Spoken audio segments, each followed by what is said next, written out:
La segunda sala entra en sesión. Alegatos de admisibilidad, requerimiento de inaplicabilidad por inconstitucionalidad deducido por David Díaz Pinto Aguilar respecto a la parte que indica el artículo 167 del Código de Procedimiento Civil. Tiene la palabra el señor relator Sebastián López. Gracias, señor presidente. Afojas 1, con fecha 2 de noviembre reciente, don David Díaz Pinto deduce requerimiento de inaplicabilidad respecto a la frase si en este se ha deducido acusación o formulado requerimiento según el caso.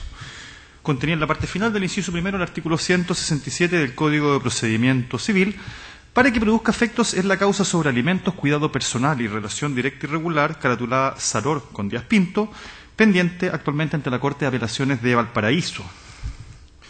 Habiéndose dado cuenta del requerimiento en sesión de esta segunda sala de 8 de noviembre, por resolución de la misma fecha, se ordenó por la sala que las partes vinieran a alegar a efectos de pronunciarse sobre la admisión a trámite del requerimiento y acerca de la solicitud de suspensión del procedimiento para que produzca efectos en la gestión pendiente, fijándose al efecto de la presente audiencia, en la cual se ha anunciado para alegar en forma únicamente el abogado representante de la parte requerente. Sucintamente, el requerente demandado y demandante reconvencional en la causa aludida en que se dictó sentencia con fecha 15 de junio de 2016 de primera instancia por el juzgado Familia de Viña del Mar, que en lo pertinente rechazó la demanda reconvencional de cuidado personal y la subsidiaria de relación directa y regular interpuestas por el actor y suspendió el régimen existente de comunicación directa y regular del requerente con sus dos hijos de 2 y 4 años de edad, fundándose la sentencia en esta parte en que existe una causa penal pendiente en contra del demandado por la eventual comisión del delito de abuso sexual. En contra de esta sentencia, ambas partes dedujeron recursos de apelación, los que fueron concedidos en el solo efecto devolutivo para ante la Corte de Apelaciones de Valparaíso, y conforme a los antecedentes que obran en autos, la causa se encontraría en tabla para su vista el día de mañana. Indica el actor que el precepto decisivo en la resolución del asunto por la Corte y de que no declararse la inaplicabilidad, se verificará la infracción de los artículos 1, 19, número 1, 2, 3 y 26 y quinto inciso segundo de la Constitución en vinculación con el artículo 8, número 2 del Pacto San José de Costa Rica y 14, número 2 del Pacto Internacional de Derechos Civiles y Políticos. Esto toda vez que el artículo 167 del Código de Procedimiento Civil dispone que cuando la existencia de un delito puede ser fundamento preciso de una sentencia civil o tenga influencia notoria en ella, pueden los tribunales suspender el pronunciamiento de esta última hasta la terminación del proceso criminal, terminando dicho precepto en la parte que precisamente se impugna, disponiendo que si en el proceso criminal se ha deducido acusación o formulado requerimiento según el caso. Así en la especie, sostiene el actor, el proceso penal relativo al supuesto abuso sexual es un antecedente que la Corte de Apelaciones debe ponderar, igualmente como lo hizo el juez de primera instancia, para dictar su sentencia, lo que justifica la suspensión del pronunciamiento de la Corte en esta causa civil a la espera del pronunciamiento en sede penal. Sin embargo, en el estado procesal actual de la causa penal no existe más que una denuncia. Aún hay una investigación no formalizada y, por lo tanto, no se ha deducido, evidentemente, acusación o requerimiento. Es esta, precisamente, la parte que se cuestiona de inconstitucional, puesto que la necesaria espera de la acusación determina que no podrá suspenderse la causa civil antes, afectándose el principio de inocencia del requerente. Además, se indica en el libelo que se promovió un incidente procesal ante la Corte de Valparaíso pidiendo la suspensión de la vista de la causa mientras no se resolviera por sentencia u otro equivalente jurisdiccional la causa penal. Resolviendo la Corte con fecha 12 de octubre reciente no ha lugar a la suspensión precisamente por no concurrir los requisitos que al efecto dispone el artículo 167 reprochado. Señala el requerente que con el solo mérito de una denuncia por abuso contra sus hijos menores, presentada por la madre unos días antes de la audiencia de juicio ante el Tribunal de Familia, se le privó de la posibilidad de ver a sus hijos. Y agrega que este antecedente, así como el resultado del proceso penal, debe ser ponderado por la Corte de Apelaciones al fallar en segunda instancia la causa civil, puesto que de no procederse así por impedirlo a la parte cuestionada de la norma que requiere la existencia de la acusación, se afectarán sus derechos a la presunción de inocencia, a la igualdad ante la ley y a la defensa en el marco del derecho al debido proceso, según se explica latamente en el requerimiento. Atendido que la posibilidad de suspender el juicio civil a la espera del resultado del juicio penal, que incidirá en el primero, debiera operar para estar ajustada a la Carta Fundamental ya desde que la persona adquiere la calidad de imputado, como es el caso de autos. Por otro lado, en el primer otro sí, el requerente solicita a este Tribunal Constitucional que disponga la suspensión del procedimiento en la causa pendiente y ventilada ante la Corte de Valparaíso, argumentando el efecto que si la sentencia de primera instancia tuvo en consideración como fundamento la existencia de una investigación de abuso sexual aún no formalizada, ocurre que el Tribunal de Alzada también tiene que tener la posibilidad de considerar los antecedentes que obren en el juicio penal una vez concluido este, para poder así fundar igualmente su fallo de apelación, teniendo en cuenta los antecedentes que obran en la sede penal, más allá de una mera denuncia, para lo cual se torna necesario que esta magistratura suspenda la sustanciación de la gestión sublite conforme se solicita. Eso es, señor presidente. Bien, muchas gracias. Por el requiriente, entonces, alega el abogado Edgardo Palacios Angelini hasta por 15 minutos.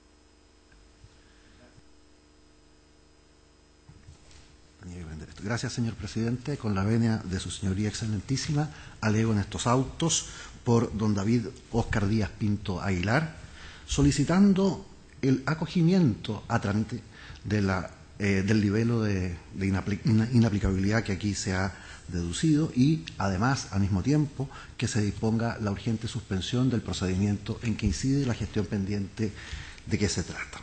Un pequeño alcance. Se nos ha invitado a alegar, entiendo, acerca de la admisión a trámite y de no acerca de la admisibilidad. No tengo inconveniente en hacerlo también si es preciso. De acuerdo. Y en ese caso tal vez 15 minutos pueden ser extremadamente escasos. Bien. Excelentísimo tribunal, en este caso concreto que se ha traído a vuestro conocimiento, en mi opinión, estamos claramente ante una disposición legal, ante un precepto legal que, de aplicarse, va a producir resultados no queridos por el constituyente, claramente o abiertamente contrarios a la Constitución, tal como se ha señalado en detalle en el libelo de inaplicabilidad. Ahora, si de lo que aquí se trata, entonces, es alegar acerca de la aceptación a trámite de este libelo, estamos haciendo referencia claramente a los artículos 79 y 80 de la Ley Orgánica Constitucional de este tribunal, y que disponen, y veamos si esas exigencias se cumplen o no en el libelo. El artículo 79, como bien sabemos, exige que la parte que deduce el requerimiento de inaplicabilidad acompañe un certificado del tribunal que conoce de la gestión pendiente en que se contengan las menciones que esa misma norma dispone. Para ser breve, no cabe ninguna duda que esta parte ha cumplido a cabalidad con esa exigencia, acompañando el certificado expedido por la señora secretaria subrogante de la Ilustrísima Corte de Apelaciones de Valparaíso. Y, por tanto, esa exigencia del artículo 79 está claramente satisfecha. Y luego, en el artículo 80, la norma legal de la Ley Orgánica Constitucional de este tribunal señala que el requerimiento debe contener una exposición clara de los hechos y fundamentos en que se apoya, de cómo ellos producen como resultado la infracción constitucional, y se deberá indicar asimismo el o los vicios de constitucionalidad que se aducen, por último, con indicación precisa de las normas constitucionales que se estiman transgredidas. Cada uno de estos acápites ha sido suficientemente cubierto en el libelo de inaplicabilidad, en opinión del que habla, lo que no es raro porque he sido el autor del requerimiento, así que las personas solemos defender nuestras obras, pero, en fin, en mi opinión está suficientemente cumplidas cada una de estas exigencias. Para ver cómo efectivamente eso es así, debemos adentrarnos acerca de cuál es la médula del asunto traído a conocimiento de vuestra señoría excelentísima. En palabras simples, porque tenemos solo 11 minutos para exponerlo, aquí se impugna la parte final del inciso primero del artículo 167 del Código de Procedimiento Civil, que exige, en el evento que en una sentencia civil vaya a ser fundamento preciso o vaya a tener influencia notable en ese fallo la existencia de un delito, entonces la regla general del Código de Procedimiento Civil es que el tribunal podrá disponer la suspensión de la causa civil, en este caso de familia, y a la espera de lo que se resuelva en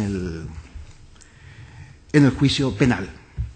Esta norma fue modificada, como es bien sabido, con ocasión del proyecto de ley de normas adecuatorias al proceso penal, en el artículo 2, porque antes esa norma establecía que ya no se hablaba de acusación ni de requerimiento, sino se hablaba de plenario, o sea, en el antiguo sistema penal. Desde luego es una norma preconstitucional y desde entonces, en mi opinión, ahora revisada con detalle, ya manifestaba esta clara vulneración a la Constitución en las disposiciones que ha citado el señor relator y que se encuentran debidamente desarrolladas en el requerimiento.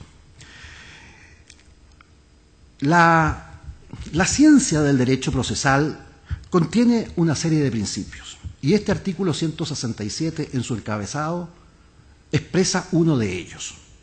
No puede ser fundamento de una sentencia o tener influencia notable en esa sentencia un delito si éste no ha concluido y se ha declarado que la persona es culpable de ese delito después de un debido proceso legal. Se lesionan, o sea, hace unos pocos días este Tribunal Constitucional tiene una sentencia extraordinaria, en mi opinión, a pesar de que hay votos disidentes ahí, bueno, en el rol 2971 del 2016, del 20 de octubre del presente año, en que se hace un razonamiento, a mi juicio, notable acerca del valor de los fundamentos de la sentencia como una exigencia constitucional, aun cuando no aparezca explícitamente señalada en una norma como un derecho fundamental en el artículo 19. Aquí, mutatis mutandis, si se me permite, esos razonamientos tienen plena aplicación, a pesar de que yo no los he citado en el libelo, simplemente lo traigo a colación para hacer fuerza acerca de los argumentos que enseguida daré. El artículo 167, entonces, del Código de Procedimiento Civil establece hoy que la presunción de inocencia solo tendrá valor a partir de un íter, de un momento procesal determinado, acusación o requerimiento. En circunstancias que hoy, no cabe ninguna duda, en nuestro medio, en nuestro país, luego de la reforma constitucional del año 89 a la parte final del inciso 2 del artículo 5 de nuestra Constitución, el derecho a la presunción de inocencia claramente constituye un derecho fundamental porque así está consagrado, como bien se ha citado por la relación, en los dos instrumentos internacionales de derechos humanos que hay y también se encuentran desde luego citados en el requerimiento de inaplicabilidad. Dicho esto, si aceptamos entonces que el principio de presunción de inocencia efectivamente constituye un derecho fundamental, y lo digo desde luego como profesor de constitucional que soy, ningún derecho constitucional es absoluto y admiten a veces limitaciones, restricciones, regulaciones, en este caso veremos que esto no cabe dentro de esas posibilidades, por si alguien pudiese preguntarse acerca de este punto. El derecho a la presunción de inocencia es un derecho reconocido hoy universalmente, al menos en Occidente, como uno de los pilares del respeto a las personas, a la dignidad de las personas. Y por tanto, este derecho, como todos los demás que son relacionales, se vincula con el artículo 1 en su inciso primero. Las personas nacen libres e iguales en dignidad y derecho, ordena esta disposición. Y en consecuencia, toda interpretación que hagamos de las normas infraconstitucionales, las normas legales, no pueden desconocer jamás este mandato del constituyente originario. Incluso podemos decir que el constituyente derivado, por aplicación de esta norma en relación al inciso 2 del artículo 5, encuentra limitado el ejercicio de la soberanía en el sentido de no poder lesionar jamás esos derechos. Bien. En este caso concreto se dicta una sentencia de primera instancia cuyo fundamento para negar lugar a la reconvención que se dedujo es únicamente que la existencia de esta denuncia, hoy hay una querella, en contra de mi representado por supuestos abusos sexuales en contra de sus hijos, que desde luego, hasta donde yo sé, eso es completamente falso. Pero eso no tiene importancia de lo que yo crea. Lo relevante es que si es falso o verdadero, solo le corresponde al Tribunal del Crimen así finalmente decidirlo. Nadie puede hacerlo sin pasar a llevar livianamente ese principio. Y, por lo tanto, si este principio efectivamente constituye un derecho fundamental de las personas, debemos preguntarnos desde cuándo lo tenemos y hasta cuándo lo poseemos. Lo tenemos por el solo hecho de ser personas, de eso no cabe ninguna duda, y es un principio que no solo tiene aplicación en materia procesal penal, también lo sabemos, ¿no? Irradia a todos los ámbitos del derecho y desde luego a la vida de cada uno de nosotros. Todos nosotros tenemos el derecho a ser tenidos por inocentes de cualquier imputación criminal, hasta que eso no sea declarado en un sentido contrario por un tribunal competente y luego de un debido proceso. Bien, aquí lo que ocurre es que la Corte de Apelaciones de Valparaíso, al momento de resolver acerca de las apelaciones que están pendientes, no va a poder eludir la aplicación de este precepto, o sea, de estos presupuestos. ¿Cuáles son los presupuestos? Ya lo sabemos, que la persona se encuentre sometida, haya sido objeto de acusación o de requerimiento. En otras palabras, solo desde ahí en adelante las personas podrán invocar el derecho a la presunción de inocencia y no antes. Hoy, en nuestro nuevo sistema procesal penal, de eso no cabe duda, a diferencia de lo que ocurría con nuestro antiguo sistema procesal penal, el principio de presunción de inocencia se encuentra consagrado en el artículo 4 del nuevo Código Procesal Penal, en los mismos términos en que lo conocemos, y los artículos 12, séptimo y 12 del Código Procesal Penal, si me permiten, para ser fiel a lo que dicen exactamente esas normas, he traído impreso las disposiciones que pensaba citar. El artículo 4, como he dicho, establece la presunción de inocencia del imputado. Ninguna persona será considerada culpable ni tratada como tal, en tanto no fuere condenada por una sentencia firme. Y luego, la calidad de imputado, el artículo 7, dice: las facultades, derechos y garantías que la Constitución de la República, este Código y otras leyes reconocen al imputado podrán hacerse valer por la persona a quien se le atribuyere participación en un hecho punible, desde la primera actuación del procedimiento dirigido en su contra y hasta la completa ejecución de la sentencia. Para este efecto se entenderá por primera actuación del procedimiento cualquiera diligencia o gestión, sea de investigación, de carácter cautelar o de otra especie, que se realizare por o ante un tribunal con competencia en lo criminal, en el Ministerio Público o la Policía, en la que se atribuye a una persona responsabilidad en un hecho punible. Le vale decir exactamente el caso de mi representado. Y luego, el artículo 12 define quiénes son intervinientes y, para los efectos regulados en este código, se considerará intervinientes en el procedimiento al fiscal, al imputado, vale decir, mi representado que ya es imputado, al defensor, a la víctima, al querellante, etc. En otras palabras, de acuerdo a las normas del Código Procesal Penal, no cabe duda que mi representado goza del derecho a exigir el respeto al principio de presunción de obediencia desde las primeras diligencias, desde que es imputado, desde que esta denuncia se formuló. Y entonces ese derecho debe ser respetado desde entonces y hasta que la sentencia final se dicte. No ocurre, en cambio, aquí eso. No ocurre porque todo el tiempo que media entre las primeras diligencias o la imputación del delito de que se trate y la acusación o el requerimiento puede transcurrir un tiempo a veces muy extenso, como aquí ha acontecido, con las consecuencias de que se trata. Por esa razón, Su Señoría Excelentísima, en este caso, el legislador, y puedo dar fe de que esto fue así, porque en ese momento era asesor de un senador en el Senado de la República cuando esta ley adecuatoria se tramitó, nadie tomó en cuenta esta consideración. Simplemente lo que se hizo fue tratar de equiparar de algún modo la situación que en el antiguo sistema procesal penal existía con la del nuevo sistema procesal penal. Pero nadie se preguntó acerca de la vigencia del principio de inocencia en ese momento, sino, tampoco lo hice yo, hasta este minuto, hasta ahora, en que los hechos concretos de este caso nos revelan claramente la contradicción con las normas fundamentales que se da de aplicarse esta norma. Así lo he desarrollado y lo he sostenido en estrados. Y por lo mismo, también como normas o derechos fundamentales relacionales, el derecho a la igualdad, tanto en como ante la ley, me refiero al artículo 19, número 2 y 3, se pasan a llevar aquí. Porque, ¿qué razón, qué fundamento puede existir para que el derecho fundamental de que se trata carezca de aplicación en todo el momento o en todo el tiempo previo antes de la acusación y del requerimiento? La verdad que ninguno. En ese sentido, entonces, este principio lesiona el principio de igualdad y el legislador ha establecido una discriminación claramente arbitraria, que como sabemos le está vedada a toda autoridad, incluyéndolo a él. Por inadvertencia, como suele ocurrir, porque probablemente para el legislador no haya tarea más difícil, arte más complejo, que conciliar los principios de igualdad que consagra nuestra Constitución con las normas legales que desarrollan estos principios. No siempre, lo sabemos bien, se pone el debido cuidado y prolijidad en la revisión. En este caso no se hizo, y para eso basta simplemente mirar con detención la historia fidedigna del establecimiento de esta ley.